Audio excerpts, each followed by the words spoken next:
después del último Conversando especial que hicimos con ese recital que pudisteis ver. Hemos vuelto a Madrid, en este caso hemos venido hasta casa de Cecilia Quílez. Muchas gracias, Cecilia, por invitarnos. Gracias a vosotros. Bienvenidos. Y bueno, vamos a intentar ahondar un poco no solo en la obra de Cecilia, sino un poco en la parte más humana, un poco en... Bueno, yo te cuento un poco para hacerlo de introducción. La idea de Conversando surge un poco por eso. Yo me imagino que entenderás. Uno coge un libro cuando lee y muchísimas veces piensa, ¿quién está detrás del libro? Entonces, bueno, lo típico es que te vayas a la contraportada, lees, pero lees una reseñita muy pequeñita que te hace, no tienes la voz, no tienes la cara muchas veces, bueno, la pequeña fotografía, pero está paralizada. No tienes la parte más humana de la que hablamos y sobre todo no tienes ese espíritu que buscas un poco, porque la poesía es ese desnudo que te transmite y te despierta. Entonces, yo a base de preguntarme muchas veces dije un día, jolines, ¿por qué no llevar un poco, por qué no intentar conocer, por lo menos dejar? Y bueno, y así surge, así que si me permites lo que voy a hacer contigo es arañar. Vamos a hacer una pequeña presentación antes de entrar en esto. Cecilia ya es una poeta consagrada, ¿me lo permites? Bueno, ¿No te digamos gusta que a mucho? medio camino entre... Bueno, está ahí, pero digamos que tiene 4 libros. El primero, La posada del dragón, Un mal ácido, no sé si casi mejor los muestro para que el que no los conozca. Este es el primero, este es el segundo. Después tiene un tercero que se llama El cuarto día. Y el último, Vísteme de largo. Una obra, bueno, tú dices que a mí 4 libros ya publicados. Sí, me la verdad parece... es que yo empecé a publicar, que te comentaba antes, hace 10 años. O sea, que llevas un tiempito. Llevo escribiendo mucho tiempo, pero la oportunidad que tuve de publicar pues se dio la circunstancia de muy cercana, ¿no?, en el tiempo. Pues hay poetas muy jóvenes que están publicando ya su primer libro con 18, 20 años y bueno, yo es que a esa edad no... Posiblemente porque tampoco estaba muy metida en ese circuito también de literatura y bueno, no existían a lo mejor las redes, ni existían pues todos los medios que ahora tenemos a nuestro alcance, ¿no? Esa orientación que... Pero ya escribías de joven, aunque no eso te Yo he escrito siempre. de toda la vida. Sí. Uno tiene la impresión que cuando alguien es así. Sí. La pregunta un poco, casi un poco obligada es, ¿qué diferencias fundamentales hay entre La posada del dragón y Vísteme de largo? Uf, pues eso es como decirte, a Estas ver, dos Paloma, ¿qué hiciste tú hace 10 años y cómo te ves tú ahora, no? La diferencia es que La posada del dragón no es un conjunto de poemas que estén interrelacionados entre unos y otros, es una selección de poemas que se hicieron durante a lo mejor 4 o 5 años y bueno, no sigue tampoco ninguna línea, ¿no? Hay, bueno, algunas referencias, ¿no? Tiene un hilo conductor, yo no lo conozco el libro, pero... Digamos que un hilo conductor a lo mejor a través de cuentos infantiles, a través de leyendas, pero bueno, también hay poemas sueltos, ¿no?, que tampoco tienen mucho que ver. Entonces, digamos que era un ejemplo, ¿no?, una muestra de lo que yo hasta ese momento pues estaba escribiendo. Estás haciendo. Y como le sucede a algunos de los poetas, yo nada más cuando les entrevisto normalmente les pregunto, hay, no es muy adecuada la palabra, pero no se me ocurre otra, ¿hay cierto arrepentimiento de este primer libro? Y del último. Sí. Y además es necesario arrepentirse. Es decir, arrepentirse significa revisar continuamente todo lo que se ha escrito. O sea, ya es difícil escribir lo que se escribe en este momento, ¿no?, lo que estamos trabajando en este momento, y creo que es necesario, ¿no? Antonio Gamoneda, por ejemplo, uno de sus ejercicios es la propia reescritura, ¿no? Hay un poema maravilloso que habla de Tiene que llover, y es un poema que cada vez va tomando mucho más densidad, ¿no?, y alargándose, ¿no?, y concretándose mucho. Entonces una lectura de ese poema hace 2 años no sería la misma que ahora, ¿no? Yo creo que sí, y con el tiempo me he dado cuenta de que efectivamente hay que ser todavía mucho más escrupuloso, ¿no?, en la revisión y muy crítico entonces, de alguna manera. Crítico, vamos, alguien que esté creando y que no sea crítico consigo mismo no tiene mucho mira de la realidad, ¿no? Y la realidad es la nuestra, ¿no? La propia es y luego ir perfeccionando, ¿no? Y luego una se aleja también un poco de los poemas, ¿verdad? Que cuando esto es ya ahora, cuando me imagino, cuando ya tienes un último libro, esto te suena muy lejano de alguna manera, ya por tu propia evolución, por tu momento, o lo sigues sintiendo igual. Son etapas de la vida, ¿no? Cuando tú cierras esa etapa, que para mí es una suerte poderlas reflejar a lo mejor en un libro, ¿no? En un poemario, avanzas en otra, ¿no? Por eso, a lo mejor un poco el sentimiento ese que tengo yo de resurrección en cada libro, ¿no? De volver otra vez desde el punto cero, ¿no? Independientemente de que un poema te necesite absolutamente pura e inocente, ¿no? Empezar de la escritura desde la propia ignorancia, ¿no? Qué bonito. Bueno, entonces yo creo que antes de meternos con el último, vamos a hacer un poco... Porque yo creo que en el último, por lo que me estás diciendo, estará la Cecilia más de ahora. Pero por un poco por tocarlo de alguna manera, si te parece, vamos a leer lo que tú quieras, algo un poco más de atrás, y así podemos traer un poco cómo ha evolucionado Cecilia poeta y si hay grandes cambios, y además podemos permitir que la gente lo vea, ¿te parece? No sé cuál quieres, o si me lees uno de cada uno, o si eliges, te dejo a ti que tú decidas. A ver, mira, tengo la ventaja de que en algunos casos, como me los llevo a las lecturas, ya les hago una marquita previa. Otra cosa es que hoy esté yo de acuerdo con esas marcas previas, ¿no? Porque digo que cada día... Sí, tienes... Que cada día te... Yo soy de así, ¿sabes? Decía, lo digo muchas veces, ¿Sí? Es verdad, yo soy... Pero para leer incluso los poemarios, o sea, yo hago así y se abren. Y no te puedes imaginar la cantidad de veces que encuentras el poema que necesitas. Por eso digo, he dicho 1000 veces, y además lo creo a pies juntillas, que el poema te encuentra. Yo no. No, No, yo soy muy... No, además que me ha pasado, improvisar en una lectura, dentro de esa lectura... dejarte llevar. Te puede acarrear, a lo mejor, no sé, una mala jugada. Una mala jugada. ¿Has leído algo que realmente sí, no porque yo soy partidaria. El otro día estaba aquí con un poeta más joven, preparando una lectura, y yo le decía, mira, no se te ocurra ir siempre bajo la improvisación, porque... De repente lees algo que no te refleja o algo fuera de lugar. Tienes que saber lo que vas a leer. O sea, merece también que los lectores que se han tomado la molestia y que vayan a verte, les ofrezcas algo que tenga una línea, ¿no? Algo que sea muy selecto por ti, que tú te hayas preocupado en hacer esa selección de poemas. Y luego depende, evidentemente, del sitio donde vayas a leer y de cómo tú te encuentres ese día. Y del dramatismo de los poemas, y normalmente del dramatismo de los poemas, donde tú quieres llevar a esa lectura, ¿no? Claro. Tienes que jugar un poco con la psicología, no solo del sitio, sino de quien te va a escuchar. Sí. A ver, no somos actores, que yo siempre defiendo esto. A mí cuando me dicen, ¿cuándo actúas? Y yo me quedo mirando y miro, digo, ¿quién actúa aquí? Yo no, es una lectura, pero sí que tienes que tener un poco de atención, ¿no? En eso. Y eso creo que falta, pues, a muchísimos poetas, ¿no? Que leen como suelto. Poetas además, como dices tú, consagrados, con una carrera ya muy reconocida y con premios y tal, y vas a una lectura... y aquello puede ser verdaderamente una tortura, ¿eh? Entonces sí que hay que cuidar. No, luego te doy alguno, pero aquí no. Bueno, pues del mal ácido, un mal ácido, que publicó Torremozas, y no sabré decirte ahora el año, pero creo que fuera en el 2006, efectivamente. Voy a seleccionar uno que se llama La sed. Han pasado los ejércitos al lado de mi árbol invisible, el de los sueños, el que me cobijaba en la párvula cama. Tampoco me vieron esta vez trepada en la copa de la higuera, protegida en el almíbar de su fruto. Han pasado y de lejos noté la fusta implacable en la grupa de las bestias, los jinetes enardecidos, las piedras rotas en la cañada. He mordido su polvo y nadie notó nada. Tengo la boca llena de sal. Muchos fueron citados al milagro del agua y solo aquí quedó la sed. Qué bonito, Cecilia. No veo... Fíjate que iba a pensar que... Yo no conozco este libro.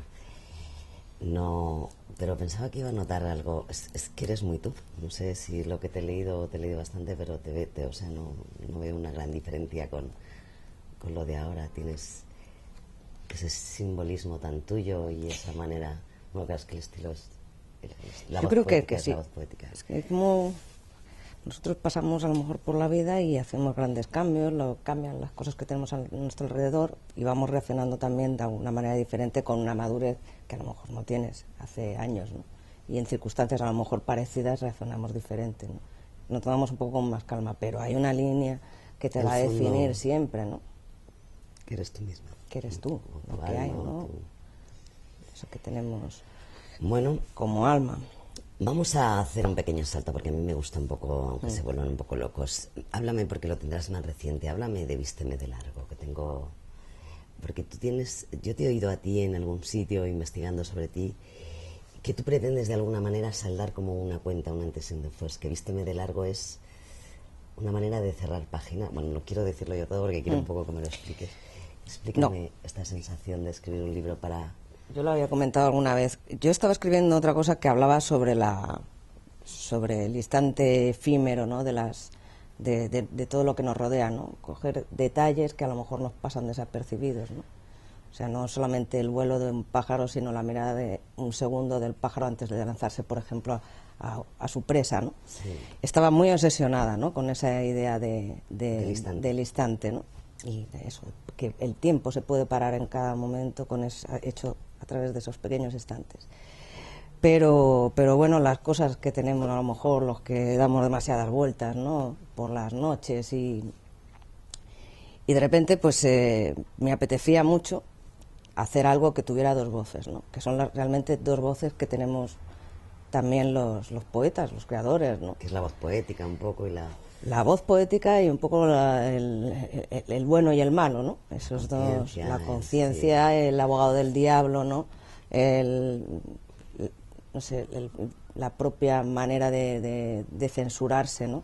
La infancia y la madurez, la infancia y la madurez yo creo que recorren más o menos todos los poemarios que han estado ahí, ¿no? Sobre todo la infancia, y siempre una recuperación de esa infancia, ¿no? Pues Mateo Díaz lo define como el reino de la infancia, ¿no? Que es intocable para un niño, y siempre todos nosotros tenemos un niño dentro viviendo aún en ese reino, ¿no? Me gusta mucho esa idea que él tiene.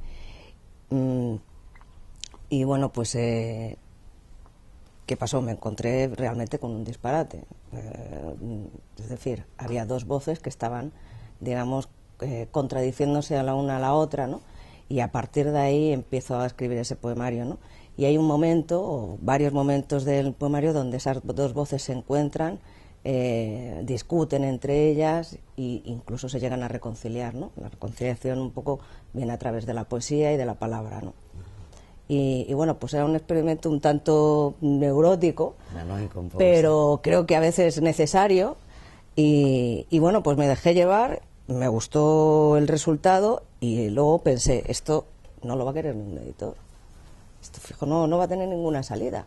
Pero bueno, curiosamente, pues sí, la verdad es que estoy contenta, ¿no? Como se ha recibido el libro. Y bueno, pues te da mucho juego también, ¿no? Cuando en esas lecturas, ¿no? Eso, hoy lee la de adelante, que es como la defino, y le va a contestar la de atrás, ¿no? Y hay momentos en que bueno, la cosa puede ser tanto tan dramática como divertida, ¿no? Siempre hay un toque, yo creo que de ironía y mucha acidez en cada uno de los libros, sobre todo en este. Un Malácido no se podría llamar de otra manera. Por eso, por la acidez que buscas. Y bueno, pues salió el Vísteme de largo, que ya llevo un año con él, y bueno, todavía me sigue dando alegrías, ¿no? El niño, o sea que estás ahí. Sí, todavía le siguen poniendo buenas notas. Nos lees un poco, nos puedes elegir, no sé si es, porque esto veo que no lo tienes marcado, puedes elegir una muestra de las dos voces, de la de adelante y la de atrás. Hay uno, ¿O hay uno que las dos hablan? Hay dos en el que hay un diálogo. Se descose los labios de hiedra, se refresca con elixir de arándanos y atraviesa un huracán de calas con espiga. Ocurre cada jornada a la media luna. Hablo de la otra, de la que está detrás, custodiando un centauro en la garganta, murmurando un credo de arcanos apocalípticos. Si no fuera por los clavos en el pecho, podría ser la misma, que a mediodía se anilla los tobillos de pronombres, la que imagina extinguirse, transmutándose en antorcha. La otra nunca quiso velar difuntos, no tiene valor para pensarse en ceniza. Cuando habla, se gira y le venda los ojos a la de adelante. No le gusta que la miren mientras se borra el rostro. Las dos interceden por la poesía, ese es el pacto, de otra manera, una ya habría acabado con la otra. Qué bonito, por Dios. Bueno, se me ha puesto la carne de gallina. O sea que yo... Aquí había el ejemplo este de esa lucha, ¿no? Y de esa compenetración a la vez entre la parte de, no sé, la más oscura, ¿no? Yeah. La más abierta, ¿no?, a todos los instintos habidos posibles y por haber, la perversión, la carne, Yeah. el odio, o sea, ahí entra un poco todo, ¿no? Y la de adelante, digamos, es la que frena todo ese... Y luego qué fantástico que esa reconciliación sea en la palabra. Y esa reconciliación está siempre en la palabra. Qué bonito. Quiero más. Cecilia, yo podría seguir hablando, pero ya Pues ahora... aprovechando que está aquí Gabriel y que ha sido paciente... Escuchando. Sí, sobre todo eso, escuchando y aguantando Supongo las que además horas. en esa parte de intuición que tienen los animales, en ese tono que lees tan íntimo y tan tal, supongo Sí. que lo detecta y se queda además como relajado. Él, un par de veces lo hemos llevado a alguna lectura y él está muy callado, pero cuando la gente aplaude, el primero que anima es él, claro. ¿Y se pone a ladrar? Sí, sí. Entonces es muy gracioso. Cuando he convocado aquí con más amigos poetas y ha surgido que alguna lectura, pues es lo mismo, ¿no? O sea, Bueno. todo el mundo decimos, si el perro ladra es que el poema es bueno. ¡Qué bueno! Y luego andan por ahí buscando pulpos. Buscando punto. Bueno, pues léeme otro. Esta dulce mentira, siempre hambrienta, no me da nada a cambio. Cierro los ojos. Salgo sin manzana y sin agua a la vida como un tránsito obligado. Mi perro entiende mejor esto. Paseo por la misma calle cada mañana y veo a un ciego caminando muy deprisa. Tengo los ojos abiertos y el dolor acude a ellos. Las lágrimas caen sumisas en el pavimento. Hay un charco de preguntas. Mi perro orina en él. Entiende que eso es la vida. Cierro los ojos. Aún busco algo de caridad en la belleza. Busco en la inquietud anegada por el hambre. Hoy el ciego camina más lento y roza mis párpados. Ha dejado caer una manzana. Qué bonito. Y cuando me llegan así los poemas, luego me cuesta seguir hablando porque me apetece como quedarme pensando, ¿sabes? Ese momento de... Sí, que tiene la poesía cuando te traspasa, que yo siempre digo, no hay que darle más vueltas, un poema te llega o no te llega, y además cuando no te llega no puedes hacer nada. Exactamente. Pero cuando te llega te cuesta luego recuperar un poco el... Bueno, pues ahí está la complicación del que escribe, ¿no? La búsqueda esa del lenguaje, ¿no? De la palabra exacta, ¿no? Como que no existe. Como decía Cirlot que no existe. Yo siempre digo o Juan Ramón Jiménez, sí. ¿No? Juan Ramón Jiménez tenía una obsesión también por esa palabra exacta, sí. ¿No? Yo tengo poemas, no sabría en qué, que hablo precisamente de la palabra, mucho, ¿no? De yo lo veo mucho y además siempre me sale el mismo pensamiento. Hay una historia de la poesía de la palabra exacta o la palabra precisa y está repetido en 1000 versos además. Y yo digo, pero si solo es una aproximación, si nunca hay una, si lo que tienes, solo te aproximas. Y además, bueno, yo creo que lo hemos traído en varios conversando y la gente, siempre tienes la impresión de que has llegado una parte, no Caballero Bonal, creo que es Caballero Bonal el que dice que todo está escrito pero nada está dicho, ¿sabes? Entonces es como, hay que seguir en esa indagación, ¿no? De la búsqueda del lenguaje que realmente es la palabra, ¿no? Sí. Es decir, todo lo que ya está dicho, yo creo que todo está escrito, todo está dicho, son las mismas historias, nos movemos por las mismas emociones, no somos seguimos cometiendo los mismos errores y bueno, pues todo depende del prisma en que cada uno lo quiera ver, ¿no? O sea, el poema realmente, Camoneda decía que él se entiende a sí mismo una vez que ha escrito ese poema, ¿no? O sea, eso también es muy curioso, ¿no? La percepción que tiene cada poeta una vez inicia el proceso de escritura y cuando lo considera que ya está satisfecho, ¿no?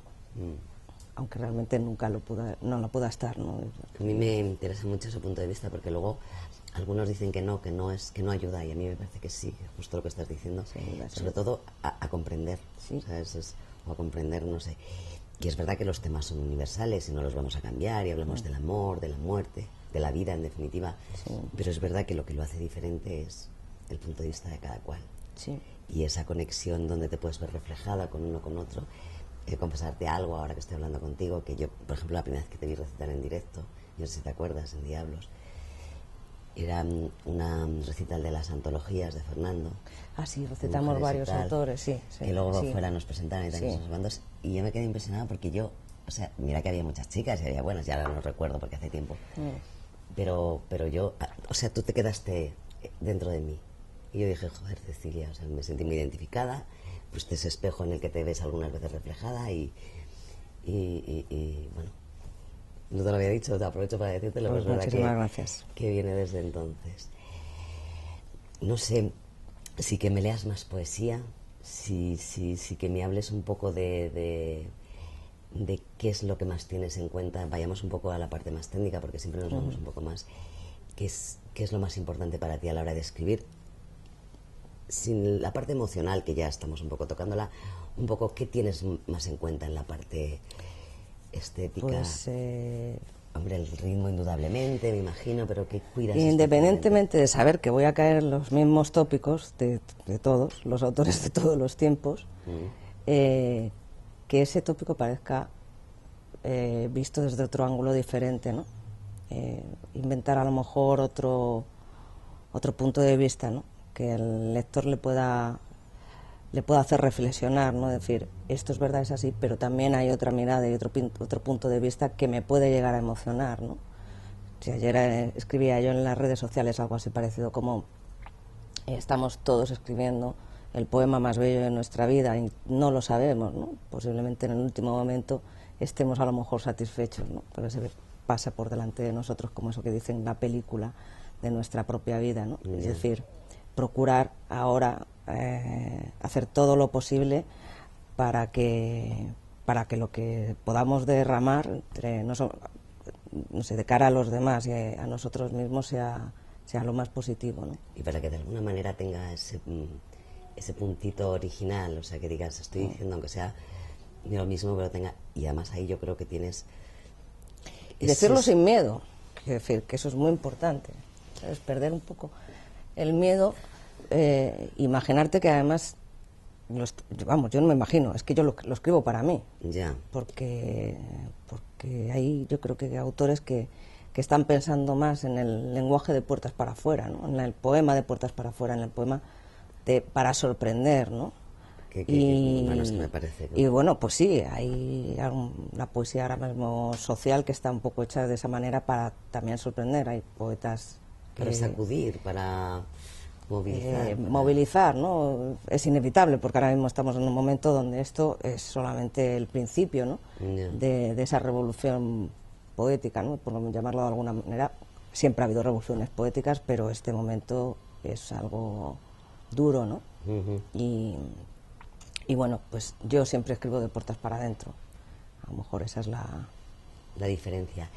Y déjame que indague un poco porque, bueno, a mí me encanta ese simbolismo que además te caracteriza un poco, pero ¿te han acusado alguna vez de crítica por ello? Nunca. Nunca.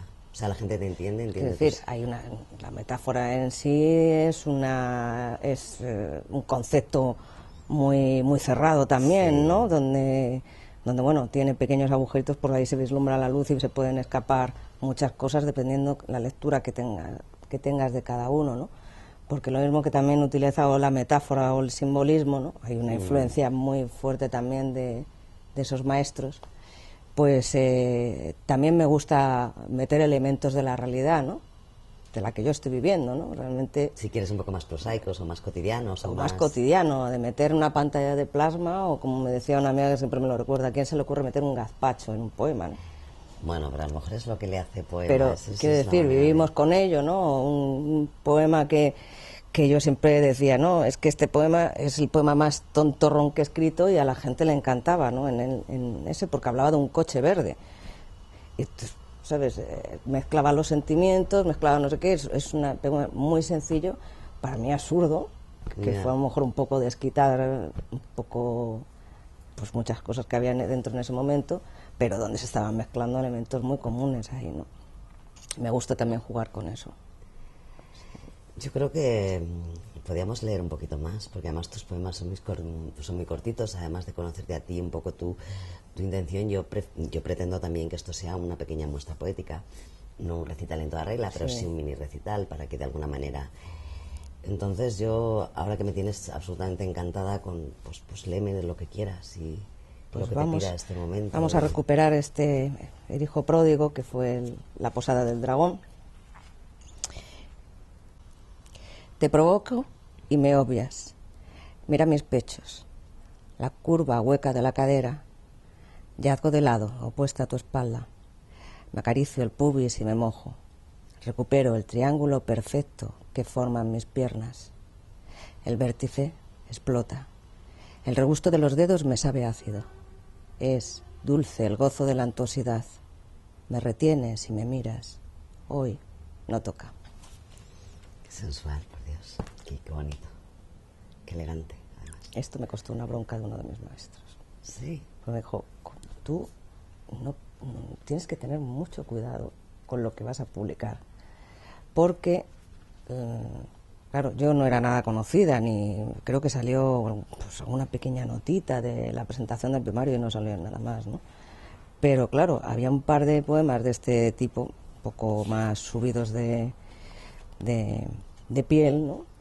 Y entonces mucha gente leía el poemario, pero se paraba en esos poemas, ¿no? Bueno. Y entonces, claro, tú decías, ¿qué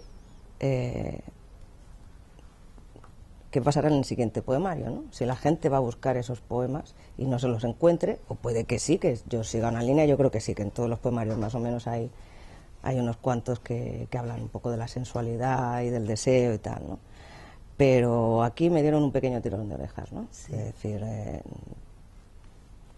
¿Y cuánto pudor hay cuando uno se muestra así? Ninguno. Desde el momento en que lo escribes y lo publicas... ¿Ya se te pasa? Ninguno. Vamos, pero un poema sí y el resto de los poemas. Ya, sí, o sea, hay que ser totalmente impúdica para escribir poesía. De hecho, claro. No es cuestión del contenido del poema, ¿no? Hombre, hay también un tipo de poesía sí, erótica, con maestros más excepcionales, pero bueno, es otro género que también se cultiva y es poesía. Ya. Pero para mí, ya te digo, la propia exposición a la hora de escribir ya es una osadía, ¿no? Ya es un desnudarse también, ¿no? Y un acto muy valiente, además. Sí.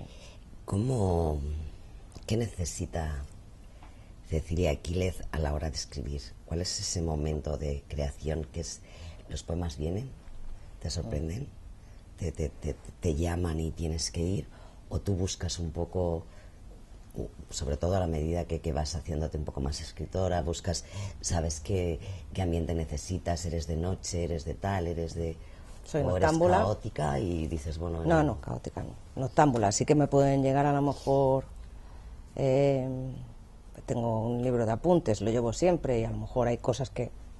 Lo que te digo yo, que estamos vivos, ¿no? Las cosas están ocurriendo alrededor. Apuntarte la nota para decir luego recupero. O no, simplemente se queda ahí, pero bueno, normalmente escribo de noche. Necesito mucho silencio y cualquier ruido me altera. No puedo escribir ni con música ni con nada, absolutamente. Silencio. Sí. Yo también, fíjate. Además es que la música, salvo que sea, bueno, algunas veces la soporto si es clásica en total, pero evidentemente si tengo una música que tenga un mínimo de letra, hablando del tema de los blogs, que por cierto ahora vamos a traerlo un poco para que te lean, que no lo hemos tocado. O sea, no soporto cómo alguien puede compartir poesía en un blog y ponerlo con, yo qué sé, con Serrat o con Sabina o con tal. ¿Sabes? Y dices, bueno, pues ¿cómo voy a leer tu poesía si me estoy yendo a la otra? Que es un poco... Yo tengo un blog con música.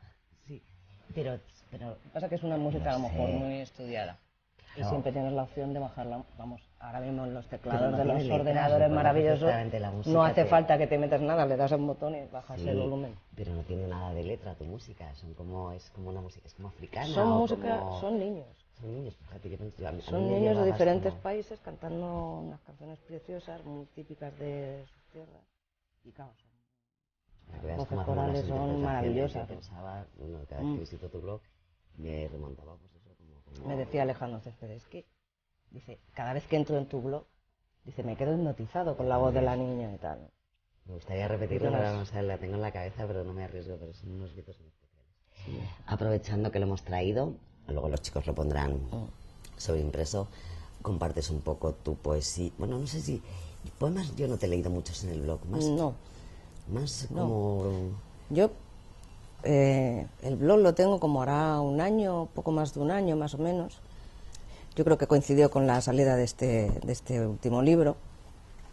Y bueno, y en el mismo blog ya lo especifico, ¿no? Son apuntes virtuales y pequeños fragmentos. Que luego a lo mejor de ahí pues hay un poema. Que de ahí puede salir un poema o se queda ahí porque la idea está mucho más cerrada. Si se queda en un texto de prosa, bueno, tampoco hay una definición. Pero sí, muy exacta, no me gustaría definirlo, ¿no? Ahí. Y yo creo que poemas, a lo mejor habrá 3 o 4 poemas los que haya podido colgar en un año. Y lo demás es poemas como... que además, por supuesto, van sufriendo variaciones, porque el último que colgué fue hace unos días, lo hice por la noche y por la mañana dije, esto lo tengo que corregir, como sea, porque ahí había cositas que no... Sí, no yo también, encajar. yo eso lo hago también y a veces incluso, no sé, a veces uno pierde el pudor hasta todo, lo que pasa es que uno... No sé, publicas en el blog y yo, lo último que publica, por ejemplo, es un poema que ha salido como en 2 veces. Y primero suponía, se llama hipotermia, y pues hipotermia, una brevedad. Y como aquello quería seguir, yo lo escribiendo un poema tal, entonces volví y dije, hipotermia 1, hipotermia 2. 2, claro, claro. Y luego necesité juntarlos, porque era un poema que había salido como en 2 partes. Entonces, hipotermia ya sin 1, sin 2. Y dije, bueno, voy a poner con voz para... Pero luego pensaba... Como alguien me lea, digo, esta tía que pesada, hipotermia 1, hipotermia 2. No, porque esto es como tu casa. Sí, eso es. Esto es como las redes sociales. Yo siempre digo y tal, cada uno tiene que controlar lo que tiene en su casa. Y si quieres abrir la puerta, pues te expones en cierta manera y a que puedas hacer también lo que tú quieras en tu casa, que estás en zapatillas y cómodamente. Sí. Y lo único que no entren allí como un elefante en una cacharrería, ¿no? Yo hasta ahora no he tenido problemas, pero sí que, por ejemplo, en las redes sí que tuve que cerrar el muro porque aquello me decía, digo, parece el muro de las lamentaciones y no es el mío. Porque había mucho grafitero y mucha historia, ¿no? Y ahí sí que me cogía yo unos rebotes tremendísimos. Y compartiendo cosas así, la gente sí es verdad, es un poco... Etiquetándote y esas cosas, ¿no? Y entonces sí que quería tener un mínimo control de lo que yo quiero mostrar o que sean... Como digo yo, los desbarres, ¿no? Cotidianos. Pero son los tuyos, claro, que te son los míos, claro. Además, yo creo que la gente lo confunde, porque luego siempre está la opción de compartir. Entonces, ¿por qué tienes que venir a mi muro? Si tú haces algo que a mí me gusta, yo ya te voy a dar a compartir. ¿Por qué tienes que venir a meterme? Sí, o eso están es como los privados. Como entrar sin llamar, ¿sabes? Sí, por eso. Yo te digo mucho, los ocupas. Sin convocatoria asamblearia. Bueno, antes de que terminemos, que seguramente se nos acaba el tiempo, cuando uno empieza un poco ya a tener, siempre suele suceder, pero me gustaría que me dijeras un poco si tienes unos referentes literarios, si ha habido un autor que te ha marcado, o si ha sido también la propia evolución que te ha ido llevando, leyendo, como... Muchísimos. ¿Algunos? Demasiados. O sea, esto ha sido un bombardeo tremendo desde que yo empiezo a leer y empiezo a leer también a través de mi padre, con referencias también que él me va dando. Y bueno, pues desde los clásicos. Sí, mi padre también ha escrito, bueno, escribe, ahora menos, ¿no? Pero bueno, sí, él me va orientando un poquito y por supuesto mi padre era de la generación del 98 y la generación del 27, todos los clásicos. Y luego yo ya fui avanzando y fui descubriendo, pues eso, los simbolistas, los románticos ingleses, lo que se llama la poesía del realismo, ¿no? Sí. Eso que parece que ahora se está inventando otra vez, que ya también está muy inventado. Somos como cíclicos. No sé, demasiados maestros para... Ya, pero qué bonito también que te guiaran desde tenerlo desde la infancia y que tengas a alguien que te dé, porque es verdad que cuando uno empieza a descubrir, yo no sé si que tengo las lecturas y además un poco a veces fuera de época. Yo recuerdo haber leído, que no es poesía, pero yo recuerdo haber leído pues yo a James Joyce cuando no lo entendía para nada y no hacía nada más que pasar las páginas de, ¿pero qué estoy leyendo? Sí. ¿Qué estoy leyendo? Claro, lo he tenido que recuperar de mayor para poder entender algo. Te acorta un poco el camino, pero luego yo creo que todo se equilibra, ¿no? Es decir, claro, todo se va recomponiendo, ¿no? Ahora mi padre dice, no, hija mía, perdóname, pero yo tu poesía no la entiendo. Pues claro, yo empecé a escribir de una manera muy clásica y rimando y con sonetos y con todo esto, ¿no? Y hasta que por fin desaprendiendo. Como dice un eslogan ahora publicitario, esa poesía que hay subliminal, ¿no?, en la publicidad, pues a veces hay que desaprenderse, sí, mucha. El otro día hablábamos en un encuentro ahí de escritores y hablábamos sobre el lenguaje que hay en los medios, ¿no? En los medios, sí, a veces hay mucha poesía. Poético. No sé si sabes, bueno, yo me imagino que habrás visto alguna de las entrevistas, acabamos, a mí me gusta, pues eso, esos versitos tuyos o de alguien, y que es el modo de cerrar. ¿Te los has pensado? ¿Los quieres buscar? No, esta me la has pillado por sorpresa. Pues te doy 2 minutos y si quieres... Pero bueno, tienes yo qué sé, sí, de las tuyas, seguro que... No, de las mías no, vamos a darle voz también a otros poetas, que es lo que habría que hacer. Ah, bueno, si es que además tienes tus claro, citas. Tengo ahí unas citas, en todos los libros tengo citas. Pues si te parece, Paloma, voy a leerte uno de los versos de Fernando Pessoa que dan una entrada a una de las partes del cuarto día. Lo que ahora soy y la casa de los que me amaron tiembla a través de mis lágrimas. Lo que ahora soy es haber vendido la casa, es haber muerto todos, es sobrevivir a mí mismo como un fósforo frío. Pues me parecen preciosos para cerrar. ¿Verdad que sí? Sí, me parece fantástico. Muchísimas gracias por esto. Bueno, me han encantado los versos de Pessoa para cerrar, me parece un buen final. Lo único que me gustaría, te retomaré algún día. Como esto está así, pues me han quedado, no te he preguntado ni por tus proyectos, ni por nada de nada, nos hemos metido, es lo que tiene la poesía, uno se deja llevar. Sí. Pues, y seguir escribiendo. Pues que sigas así de prolífica. Muchísimas gracias que sigas a vosotros triunfando. Y enhorabuena por vuestra labor. Bueno, gracias. De acercarnos un poquito más, ¿no? La poesía. Desmitificarnos. Que somos muy normalitos.